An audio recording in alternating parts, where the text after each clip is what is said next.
Corporate పాఠశాలకు దీటుగా గురుకుల పాఠశాలలో విద్యాబోధన ఉండాలని కలెక్టర్ తమీం అన్సారియా అన్నారు. గురుకులంలో విద్యాభ్యాసం చేసే విద్యార్థినుల్లో పౌష్టికాహార లోపం లేకుండా ఉండేలా ప్రభుత్వం నిర్దేశించిన మెనూను ఖచ్చితంగా అమలు చేయాలని ప్రిన్సిపాల్ను కలెక్టర్ ఆదేశించారు. చేమకుర్తిలోని డాక్టర్ బిఆర్ అంబేద్కర్ బాలికల గురుకుల పాఠశాలను ఆకస్మికంగా కలెక్టర్ తనిఖీ చేశారు.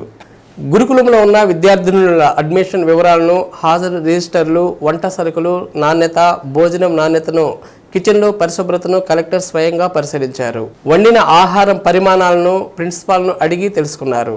ఆహారం వండే విధానం, మెనూ ప్రకారం పిల్లలకు అందిస్తున్నారా లేదా అని కూడా స్వయంగా పరిశీలించారు.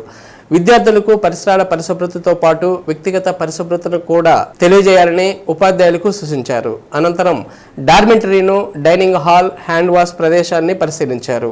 విద్యార్థులతో కలెక్టర్ ముఖాముఖి మాట్లాడారు. ప్రభుత్వం పంపిణీ చేసిన పాఠ్య పుస్తకాలు, రాత పుస్తకాలు, యూనిఫామ్లు, కిట్లు తదితరమైనవి అందాయా లేదా అని విద్యార్థినులను అడిగి తెలుసుకున్నారు.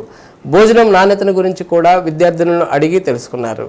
కలెక్టర్ వెంట చేమకుర్తి తహసీల్దార్ సురేష్, మున్సిపల్ కమిషనర్ ఈశ్వర్ రాజు తదితరులు పాల్గొన్నారు.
మనం బిల్స్ పెడతాం హెడ్ ఆఫ్ సొసైటీ నుంచి వాళ్ళకి డైరెక్ట్ వెండర్ అకౌంట్